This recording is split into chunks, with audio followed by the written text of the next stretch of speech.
Shri Venkateswara gold తాకట్టులో ఉన్న మీ బంగారాన్ని విడిపించి కొనబడును.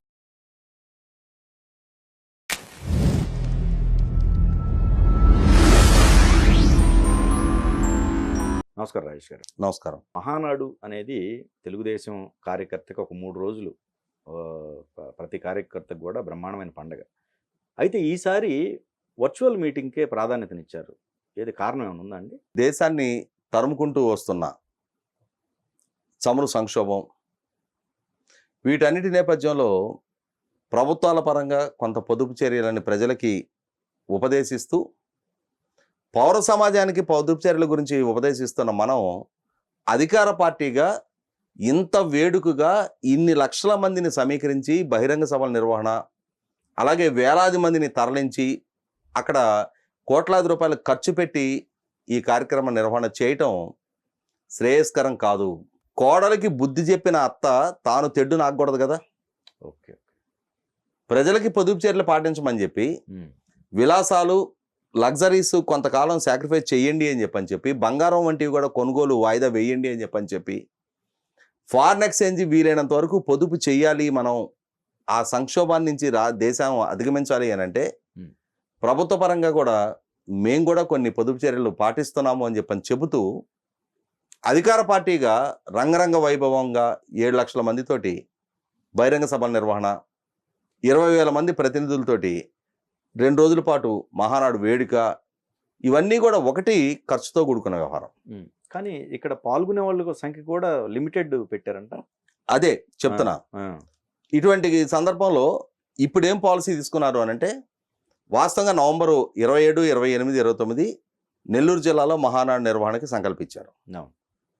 కానీ ఎప్పుడైతే ఈ పొదుపు చర్యల గురించి ప్రధానమంత్రి గారి నుంచి ఇవాళ ఒక ప్రకటన వెలువడిందో, ఇవాళ ప్రధానమంత్రి గారు నేతృత్వం వహిస్తున్నది ఎన్డీఏ కూటమి ప్రభుత్వానికి.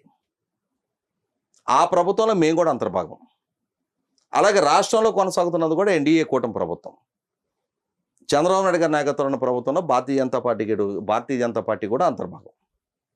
ఇవాళ కేంద్రంలో మా ప్రభుత్వాధినేత ప్రధానమంత్రి గారు ఒక నిర్ణయం తీసుకున్నప్పుడు దానికి సంఘీభావం తెలుపుతూ మా పార్టీ కూడా మా మహానాడుని ఇప్పుడు సంకల్పించిన ఈ 7 లక్షల మంది బహిరంగ సభ, 20,000 మంది ప్రతినిధుల సభకి భిన్నంగా వర్చువల్గా మా పార్టీ కేంద్ర కార్యాలయానికి పరిమితం చేసి రాష్ట్ర జాతీయ కార్యవర్గ ప్రతినిధులు వాళ్ళు మాత్రం, పాలిట్ బ్యూరో సభ్యులు వాళ్ళు మాత్రం పాల్గొంటారు. ఓకే. మిగిలిన 175 నియోజకవర్గాల పరిధిలో క్లస్టర్ ఇన్ఛార్జీలు, క్లస్టర్ల పరిధిలో అంటే సుమారుగా ప్రతి అసెంబ్లీ నియోజకవర్గాన్ని 10 క్లస్టర్లుగా విభజించారు. ఆ విభజించిన క్లస్టర్ల పరిధిలో అక్కడ వర్చువల్గా అంటే కేంద్ర కార్యాలయంలో ఏ సమావేశం అయితే జరుగుతూ ఉంటుందో దాన్ని రాష్ట్ర వ్యాప్తంగా 1800 క్లస్టర్లు ఉన్నాయి. ఓకే. ఈ క్లస్టర్ల పరిధిలో 1800 చోట్ల మీటింగులు జరుగుతాయి. అది కూడా ఇండోర్. కారణం ఏంటి అంటే ఎల్నినో ప్రభావంతో ఈ సంవత్సరం ఎండాకాలం ఎంత మంటలు మండిస్తుంది అనేది నేను నిన్న విజయవాడలో ఉన్నా. ఫిలిం డెవలప్మెంట్ కార్పొరేషన్ చైర్మన్గా భరతభూషణ్ గారి ప్రమాణ స్వీకార కార్యక్రమానికి వారి ఆహ్వానం మేరకు నిన్న విజయవాడ వెళ్ళడం జరిగింది. మధ్యాహ్నం 3 గంటలకి ఆ కార్యక్రమం షెడ్యూల్ అయింది. అసలు నిప్పులు కొలివిలో కూర్చున్నట్టుగా ఉంది మా పరిస్థితి అక్కడ. ఓకే. మరి చుట్టూ పెద్ద పెద్ద జైంట్ కూలర్లు పెట్టినా కూడా దాని ఇంపాక్ట్ లేదు.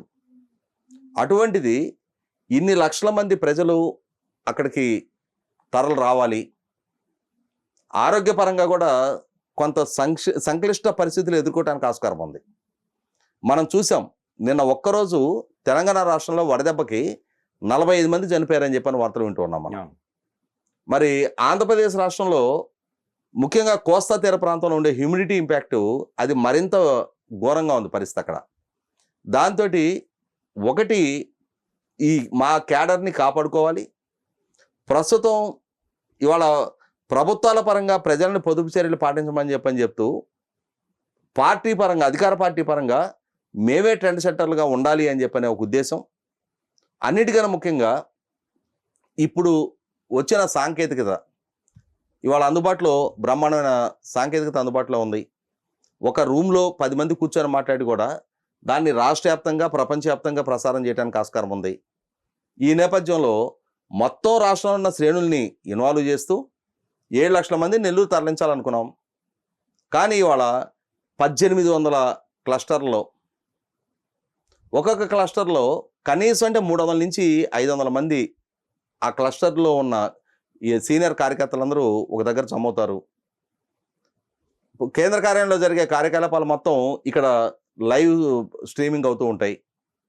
తర్వాత ఇక్కడి నుంచి అక్కడ నాయకత్వంతో సంభాషించాలి అనుకుంటే ఇక్కడి నుంచి మాట్లాడటానికి ఆస్కారం ఉంటుంది వర్చువల్గా.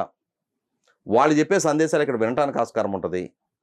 ప్రత్యక్షంగా నేను ఇందాక చెప్పినట్టుగా రాష్ట్ర జాతీయ కార్యవర్గాలు పాల్గొంటాయి. పరోక్షంగా రాష్ట్ర వ్యాప్తంగా కనీసం 1800 క్లస్టర్లు ఆన్ అండ్ యావరేజ్ 300 నుంచి 500 మంది అనుకుంటే ఒక 60-70-6-7 లక్షల మంది వర్చువల్గా పాల్గొనడానికి ఆస్కారం ఉంటుంది. దాంతో మహానాడు మా కార్యకర్తల సమక్షంలో ప్రత్యక్షంగా కన్నా పరోక్షంగా జరుపుకున్నట్టు అవుద్ది. అదే కాబట్టి ఏంటంటే ప్రస్తుతం ఉన్న అటు ఖర్చు పరంగా వాతావరణ పరంగా ఎదురవుతున్న సవాళ్ళని ఈ విధంగా అధిగమించాలి అని చెప్పని ఒక నిర్ణయం తీసుకున్నాం. ఇప్పుడు మామూలుగా ఇప్పుడు మా ప్రత్యర్థి పార్టీ ఉంది వైసీపీ పార్టీ. 2019లో ఆయన అధికారంలోకి వస్తే అధికారంలోకి వచ్చిన 3 సంవత్సరాలకి ఆయన పార్టీ ప్లేనరీ నిర్వహించాడు. ఆఖరికి వాళ్ళ శాసనసభ పక్ష సమావేశం కూడా 3 ఏళ్లకు నిర్వహించాడు. కానీ మా పార్టీలో అలా కాదు. ఒక క్రమం తప్పని షెడ్యూలు. మా పార్టీ అధినాయకుడు మా గౌరవ స్వర్గీయ ఎన్టీ రామారావు గారి జన్మదినోత్సవం సందర్భంగా వారి చేత ప్రారంభించబడిన వార్షిక సమావేశాలు 27, 28, 29లో జరిగే పార్టీ వార్షిక సమావేశాలు ఒక్క కోవిడ్ సందర్భంలో మాత్రమే గతంలో వర్చువల్గా నిర్వహించడం జరిగింది. అంతకు మించి ప్రతి సందర్భం కూడా ప్రతి సంవత్సరం కూడా ఒక క్రమం తప్పని షెడ్యూల్లో చాలా ఘనంగా రాష్ట్ర వ్యాప్తంగా ఉన్న మా కార్యకర్తలందరూ ఒక దగ్గరికి చేరి ఒకరినొకరు ఆప్యాయంగా పలకరించుకుంటా నాయకులతో ఇంటరాక్ట్ అవుతా ఈ 44 సంవత్సరాల ఈ ప్రస్థానంలో ఒక కుటుంబ సభ్యులు అనే భావనతో మా కేడర్ మొత్తం మమేకమై ఉంటారు. అటువంటి భావన కొంత మిస్ అయ్యే పరిస్థితి ఉన్నా కూడా ఇప్పుడున్న ప్రత్యేక పరిస్థితుల్లో మా శ్రేణులు కూడా అర్థం చేసుకుంటూ ఉన్నారు. నేను కూడా తెనాలి నియోజకవర్గ పర్మనెంట్ అబ్జర్వర్గా అపాయింట్ చేయబడ్డాను.